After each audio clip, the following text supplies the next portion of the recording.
तो अब आपस में ही एक दूसरे को बयान को काट रहे हैं, तो ये तो उनके अपने पार्टी के अंदर का मसला है। छात्रों के भविष्य के लिए, बेहतरी के लिए तो फिर से करनी चाहिए, इसमें कोई ईगो प्रॉब्लम नहीं होना चाहिए। अंतिम सवाल मेरी वो हर 10-15 दिन पे इस तरह का कोई बयान दे देते हैं जिसके कारण इस तरह के कंट्रोवर्सी आते हैं। इनके पेट में किसी तरह का दर्द है तो इनका इलाज खुद उनके शीर्ष नेतृत्व के पास है, मुझे लगता है।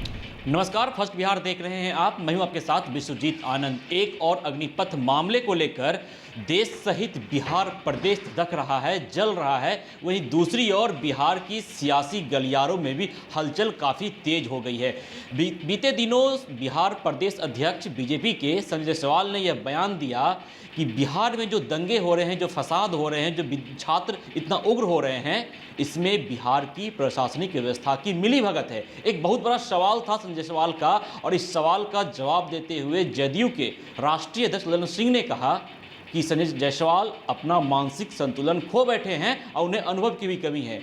हमारे साथ हैं जदयू की प्रवक्ता निखिल जी। इनसे जानते हैं कि क्या कुछ मामला चल रहा है सत्ता पर काबिज दो दल जदयू और बीजेपी के बीच।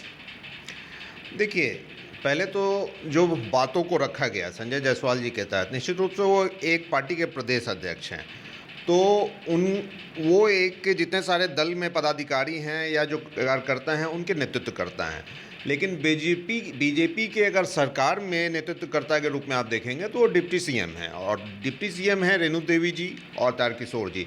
उन्होंने सबके सामने बयान जारी किया है कि सरकार बेहतर तरीके से काम कर रही है, प्रशासन ठीक ठाक से चुस्त तरीके से काम कर रही है और कार्रवाई हो रही है। अब दोनों हैं एक ही दल में, एक हैं प्रदेश अध्यक्ष, एक हैं डिप्टी सीएम। तो अब आपस में ही एक दूसरे को बयान को काट रहे हैं, तो ये तो उनके अपने पार्टी के अंदर का मसला है कि क्या फ्रिक्शन है वो बेहतर समझाएंगे। लेकिन अगर आप ये कहेंगे कानून व्यवस्था को लेकर के, तो सभी जानते हैं कि यूएसपी ही रही है नीतीश जी की कानून व्यवस्था, लॉ एंड ऑर्डर को लेकर के ही लोग मानते हैं उन्हें, और यूएसपी रही है। बाकी कुछ कठिनाइयाँ हुई निश्चित रूप से शुरुआती दौर में, एक कहिए कि आकलन नहीं था कि इस तरह से भी मॉब लेकर के आएंगे और इस तरह की चीज़ें होंगी। लेकिन ये विषय सिर्फ बिहार का नहीं है, ये विषय पूरे देश का था, और हमने ये बात शुरुआती दौर में ही कहा कि अगर कुछ कठिनाइयाँ हैं, पूर्ण विचार किया जा सकता है तो पूर्ण विचार कीजिए, या छात्रों के बीच अगर कोई आक्रोश है या मन में कोई संशय है तो उसको दूर करने के लिए आप लोग आगे आएँ, चीज़ों को समझाएं। लेकिन हमें लगता है कि कुछ ना कुछ इसमें देरी हुई और छात्रों तक चीज़ों को सही तरीके से नहीं समझाया गया। उसको देखते हुए छात्र आक्रोशित हुए और कार्रवाई हुई उनके तहत। लेकिन इधर से भी प्रशासन के तहत आप देखेंगे 700 से अधिक आपको गिरफ्तारियां हुई है, 150 के लगभग आपको एफआईआर हुए हैं, आपको सीसीटीवी फुटेज, जितने सारे वीडियोस मिल रहे हैं उसके तहत चिन्हित करके पकड़े जा रहे हैं लोग। तो ऐसा नहीं है कि हम कार्रवाई से पीछे हैं, जितने साक्ष्य सबूत के साथ चीज़ें आ रही है उसके तहत कार्रवाई हो रही है। जिस तरह से बिहार में फसाद हो रहे हैं, जिस तरह का से राजनीतिक गलियारों में हलचलें चल रही है, बयानबाजी हो रही है लगातार अध्यक्षों के बीच, क्या बिहार में बीजेपी और जदयू का गठबंधन टूटता नजर आ रहा है? नहीं, देखिए, जहाँ तक प्रदेश अध्यक्ष संजय जायसवाल जी की बात है, उनके नेचर में है ये कोई पहली बार उन्होंने बयान नहीं दिया है।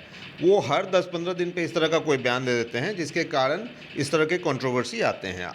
अब उन्हें क्या समस्या है ये तो वो बेहतर वो जानेंगे, लेकिन हमारा स्पष्ट कहना है कि अगर उन्हें कुछ समस्या है, जेडीयू को लेकर के कुछ समस्या है, गठबंधन को लेकर कुछ समस्या है, तो वो बेहतर होगा कि जो बीजेपी के जैसे शीर्ष नेतृत्व हैं, राष्ट्रीय अध्यक्ष हैं, अमित शाह जी हैं, नरेंद्र मोदी जी हैं, प्रधानमंत्री, उनके सबसे टॉप लीडर तो यही हैं, उनसे बातचीत कर लें। क्योंकि हमने जब गठबंधन किया था तो इन लोगों के बातचीत के तहत ही गठबंधन किया था। इन लोगों से, यहाँ प्रदेश नेतृत्व से तो हमारी बातचीत हुई नहीं थी। अगर इनकी कोई समस्या है या इनके पेट में किसी तरह का दर्द है तो इनका इलाज खुद उनके शीर्ष नेतृत्व के पास है। मुझे लगता है उनसे बात करना चाहिए हम पे सवाल उठाने से पहले।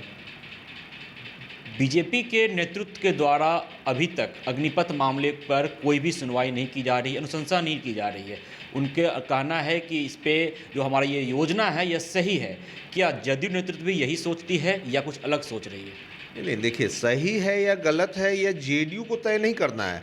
जो कैंडिडेट्स हैं, जो एस्पिरेंट हैं, जो छात्र हैं, जिनको भविष्य बनाना है, जिनके भविष्य के चिंता के लिए आप ये योजना लाए हैं, तो अगर सेटिस्फाइड हैं आपकी योजना से, तो जेडीयू को कहाँ प्रॉब्लम है? जेडीयू ने तो यही सवाल उठाया था कि भाई उनके मन में फॉरवर्ड जो है उसको आप लोग दूर कर दीजिए। जेडीयू को क्या प्रॉब्लम है? अगर छात्रों को प्रॉब्लम नहीं है तो जेडीयू को भी छात्र problem को नहीं अगर है। प्रॉब्लम नहीं होता तो वो सड़क पर नहीं आते, उनको प्रॉब्लम है इसलिए वो सड़क पर आ रहे हैं। लेकिन सरकार में होने के नाते जदयू का भी दायित्व बनता है कि इस पे वो प्रश्न खड़ा करे, या अगर सही है योजना तो इसका सहमति प्रदान करे इस पे। साहब, सही अगर योजना होता शुरुआती दिन से ही, तो 4 दिन में 2 दफ़े उसमें चेंजेस क्यों लाए गए? ये तो तय है ना। और जेडीयू या अन्य पार्टी की तो बात हम नहीं करेंगे, जहाँ तक जेडीयू को अब विचार विमर्श में थोड़ी रखा गया, या भाई ऑल पार्टी मीटिंग थोड़ी रखी गई कि आप ये योजना ला रहे हैं। हमें तो उस योजना को भाई लाने से पहले पूछा भी नहीं गया। तो जिन्होंने लाया उनके तहत अगर कुछ प्रॉब्लम्स हैं, उस योजना में प्रॉब्लम है, छात्रों को प्रॉब्लम है, तो उनका दायित्व बनता है कि वो क्लेरिफाई करें, और उनका दायित्व बनता है कि सेटिस्फाई करें कैंडिडेट्स को। हमारा सिर्फ यही पॉइंट था, हमारा कोई विरोध नहीं था। हमारा ये पॉइंट था कि हम छात्रों के साथ हैं। अगर उनको कुछ कन्फ्यूज़न है तो उनके कन्फ्यूज़न को दूर करना चाहिए। ये जेडीयू की भी चाहत और मांग थी, शुरुआती दौर से थी, आज भी वही है कि अगर आज भी कुछ कन्फ्यूजन है और अगर कुछ बदलाव फिर किए जा सकते हैं छात्रों के भविष्य के लिए, बेहतरी के लिए, तो फिर से करनी चाहिए। इसमें कोई ईगो प्रॉब्लम नहीं होना चाहिए। अंतिम सवाल रहेगा, कल मुख्यमंत्री नीतीश कुमार अपने विधायकों के साथ जदयू कार्यालय में मीटिंग करने वाले थे, और यह मीटिंग आनन फानन में रद्द कर दी गई और यह मीटिंग को शिफ्ट कर दिया गया मुख्यमंत्री के सरकारी आवास पे। क्या वजह रही? क्या नीतीश कुमार सेफ नहीं है राजधानी में, या उपद्रवियों की ये भी कयास लगाए जा रहे हैं कि उपद्रवी अभी भी आ सकते हैं या दंगे फसाद हो सकते हैं? नहीं, ऐसी कोई बात नहीं है। देखिए, जो ये कार्यक्रम है, ये कोई नया कार्यक्रम नहीं है। आप इस बीच में देखेंगे लगातार कि अलग अलग ज़िले से जो कार्यकर्ता जो पहले से ही मिलने के लिए समय मांगे हैं, उनको एक साथ एक समय मुकर्रर किया जाता है और उसके तहत मुख्यमंत्री जी मिला करते हैं। निश्चित रूप से अन्य दिनों आप ये कहेंगे कि पार्टी ऑफिस में मिला करते थे, कल उन्होंने सीएम हाउस में मिला।